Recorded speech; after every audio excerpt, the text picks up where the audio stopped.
In today's video, we're going to be breaking down the upcoming pattern as well as some severe weather. Now, here we are taking a look at the current conditions, and as you can see, there's plenty of storminess around the nation. We see a pocket here near Southern California. It might scrape off the coast before it hits Southern California there, but this area is headed kind of northward there, so there is a chance. We also see some showery conditions and thunderstorms here for New Mexico, Texas, Oklahoma, Arkansas as well, and even some pockets here to the north of there. Near Colorado, Wyoming, Utah as well. We see some of this going on. Also for the southeast, we see some storminess around here for Georgia, Tennessee, South Carolina, Florida. So some random states, a mixed bag of states that are experiencing some of this. And then also up here to the north here where all these numbers are going crazy. I still don't know what that is. That happens all the time here in WSV3. But up here for the upper Midwest, as well as the Great Lakes, we can see that there is actually plenty of these showers and thunderstorms happening around. Now, let's take a look here at the four corner states. First things first, and we do have all of these isolated showers and thunderstorms taking place. Mostly showers, it appears, but some of these in southern New Mexico might have a crackle of thunder with them. That wouldn't surprise me whatsoever. Also, Texas, Arkansas, and Oklahoma here, we see some thunderstorms and showers around. They looked a little bit more intense beforehand. We had some pockets in here that were looking intense, but they've lightened up over time. So we've seen these really lighten up for the most part. We can see that for the Gulf here, kind of the armpit of Florida here, and portions of Alabama. We see some thunderstorms heading onshore near Pensacola, as well as here in the armpit of Florida, like I mentioned. I just call it that because they call the armpit of Africa. It kind of reminds me of that little it looks kind of like it to me, so that's just why I call it that. Also near Tampa Bay, we have some thunderstorms and showers around, and then Miami, also Key West, these areas in here. We see some isolated showers and isolated thunderstorms. Now, let's take a look up here northward at some of these thunderstorms happening in Georgia, South Carolina, North Carolina, Tennessee as well. We see a lot of these thunderstorms in here. They're kind of recycling. Sometimes they're looking pretty intense, especially down there in Georgia. In this pocket, we've seen some intense thunderstorms time after time. Actually, they're like redeveloping, so potentially some flooding in there as well needs to be watched for. And then we have some activity. Obviously, there's a low here. We can literally see it rotating around. You can see it spinning in there, and we have a lot of activity here out ahead of it, where there's some thunderstorms and showers around. Also near the low, there's a spinning storm actually. And we do have quite a bit of heavier showers in there at times that could be bringing some windiness as well as quite a bit of rainfall. Now, what we're going to do is we're going to move on. We're going to take a look at that upcoming pattern as well as the upcoming severe weather. All right, now here we are taking a look at some of this upcoming storminess. Let's just move towards this afternoon. And as you can see, there's quite a bit of storminess around. Not only for the southeast here, we see a lot of that going on, but also up here for the Great Lakes as well with this low pressure system, the one that we saw a minute ago up there. That is causing a lot of storminess for that region, and we see some up here for the southeast as well. As we approach tomorrow, which is going to be Thursday, July 21st, we can see that there is storminess up and down the east coast around associated with this low up here, kind of a stretching cold front down here. Again, I've mentioned this a couple of times, but if you're just tuning in, we're talking about how this basically is not going to cool things down that much for the eastern United States yet. We're not going to see relief from the heat just quite yet. Once we reach Friday, though, we do see that the southeast holds on to some of this storminess, and also there are some scattered about areas there in kind of like the northeast. We see some scattered storminess up here as well. So just a couple of areas, but the southeast is the only area really seeing consistent storminess. And then Saturday looks really quiet. Saturday, July 23rd. We do have a strong low up here in Canada at 989, kind of bringing some precipitation down along a cold front in here. So this is causing a lot of storminess there for the north central United States. Now, this storminess is actually going to bring a cold front that will cool things down. And by the time we're reaching Sunday, we can see this really stretching down. So the cold front's kind of going like this, something like this, and we're seeing a lot of storminess developing along this area. And cooler temperatures pouring in behind this cold front. Again, the cold front's going to be about here. We see a lot of cold air diving down just like that. Now, by Monday, this is going to be July 25th. We can see that cold front is stretching down something like this. Again, bringing storminess to a lot of areas in there. we see a lot of storminess heading out ahead of this to the southeast. So something like this is taking place. And then we see a lot of this. This seems like a pretty good severe weather setup to me. So we're going to have to watch a lot of these areas for severe weather. Maybe even the whole region. But I can really tell that some humid, hot air is heading out ahead of this cold front here. And usually when you see air heading in like this against air heading in like this, so we see the two different directions there. Usually this is a recipe for some not only windy conditions, but also tornadic systems potentially. Now, that might just be, it might not end up being that bad, but it does look pretty intense to me. Now, by Tuesday, we see a lot of this storminess hanging out still for the southeast. We also see another pocket of storminess up here for the north central United States. So we're seeing two different storm systems by Tuesday, July 26th. Wednesday, July 27th, we see another low moving through here. Maybe another cold front somewhere in here, but we're seeing a lot of storminess here on the northern end of things. And still, the Gulf and the southeast dealing with some storminess around for those coastal regions. Now, for Thursday, which is going to be July 28th here, we can see that there is a bit of a cold front here developing once again.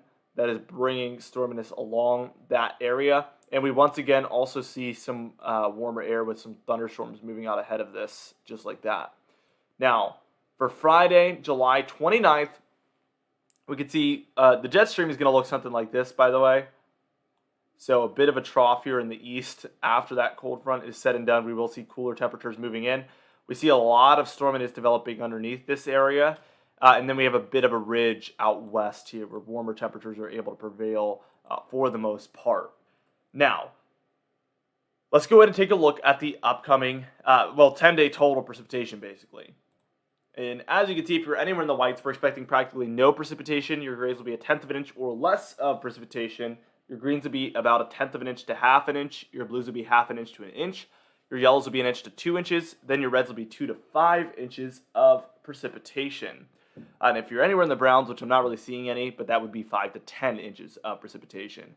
Now what we're going to do is we're going to move on. We're going to take a look at the upcoming temperature pattern.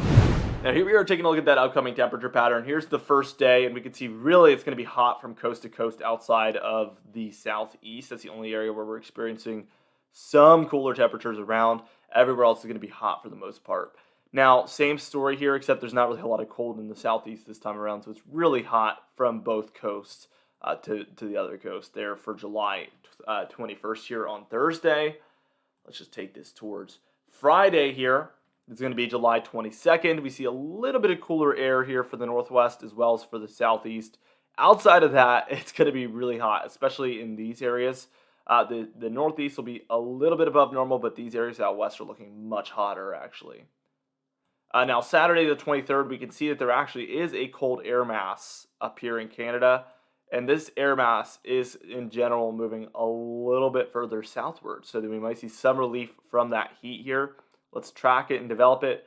We see by Sunday, the jet stream is probably doing something like this. We're seeing a little bit of a dip here for the north central United States. The northern plains, it's going to feel much better by Sunday, believe me. Now, by Monday, the 25th, we see some more neutral temperatures spreading further and further into the United States. We see really hot temperatures around for all of these areas, up and down from the northeast down through the south central. And also for the northwest, we see a lot of those hot temperatures as well. Now, for Tuesday, the 26th, we see a lot of cooler air around in here and much more neutral here for most of the eastern United States. Very hot here for the south central and for the northwest, though. Now, for Wednesday, the 27th, we see really cold air moving into this region. We see somewhat neutral temperatures here in the east, maybe 1 to 3 degrees above normal. And then we're seeing far above normal temperatures here in the northwest. Far, far, far above normal temperatures. Now, for Thursday, July 28th, we see this trough dipping down even further. And it is slowly but surely heading eastward here. So we're seeing this progress. By the time we reach Friday, the 29th, we can see that there is very hot temperatures out west, obviously, in all of these areas. In the east, the northeast especially, is holding on to some of this warmth, but for the most part, most of the eastern United States outside of the mid-Atlantic and northeast is dealing with cooler than normal conditions. And we might close out August with cold from most of the Northeast down through the Mid-Atlantic and all of the Eastern United States. We're going to have to wait and see what happens after this frame here. We'll see that tomorrow. We'll see Saturday the 30th actually. So that'll be our day 10 tomorrow. And we'll have to wait and see what that shows. But it might look cooler for the entire Eastern United States the day after the one we're looking at right here. Now, what we're going to do is we're going to move on, and we're going to take a look at the Storm Prediction Center to get that severe weather outlook. Now, here we are taking a look at that categorical outlook for Wednesday, July 20th, which is today. And we can see that there is one very large general thunderstorm risk area where we expect general thunderstorms, but anything is possible, so heed every watch, warning, and advisory there in the lighter green. The 3 darker green regions there, one for the kind of like the upper Midwest, one down there for the 4 corner states, and then one stretching from the South Central all the way up through the Great Lakes in Ohio Valley. That is our marginal risk areas, and that's where we expect isolated severe weather. And then our yellow region there for Kentucky, Indiana, Ohio, Michigan, Pennsylvania, as well as West Virginia. That is where we have a slight risk at severe weather. That's where we expect scattered severe weather in general. Now for day 2, which is going to be for Thursday, July 21st, we have 2 general thunderstorm risk areas there in the lighter green regions. That's where we expect general thunderstorms, but anything is possible. So again, heed every watch, warning, and advisory. And then our 2 darker green regions there, one for the southeast and then one up there for the northeast. That is where we expect isolated severe weather to occur, and even 2 yellow regions there where we expect where we have a slight risk of severe weather, where we expect scattered severe weather to occur. Now for day 3, which will be Friday, July 22nd, we have 2 general thunderstorm risk areas there in the lighter greens, and then we have 2 darker green regions where we have that marginal risk where we expect isolated severe weather to occur. Now for day 4 here in the extended outlook, we do have Saturday, July 23rd here, where we do expect a slight risk of severe weather, at least there in that yellow region. Anyway, that's it for this video, guys. For today's confidence tab, we're at a 4 out of 6. I feel like over the coming couple of days, we are going to have a tropical chance, at least, of a disturbance, and we're going to have to track that soon. But for now, we're just in a much, much quieter pattern, guys. Anyway, we're at a 4 out of 6 for now until there's anything to talk about. For today's patron highlight of the day, I want to thank you all for supporting the channel, but especially our applauded patrons, Bill Crates, James Wade, Dovin Nagel, Larry LePan, Mandy Birchfield, Patrick Strickland, Dave Scott, and Donna Carnes as well. I would also like to thank our diamond patrons, Bill Roberts, Marcus Connolly, Noah Harley, Michael Cuddle, Lessa Capite, Charles Tennant, Bill Dallas, Garys, and John Calisi also. I would also like to thank our channel members, Capite, Stephen Finn, and Jeremy Cox as well. Anyway, guys, thank you so much for watching this video. Be sure to smash that like button, leave a comment down below, and subscribe for more weather-related content. I'll see you guys in the next video.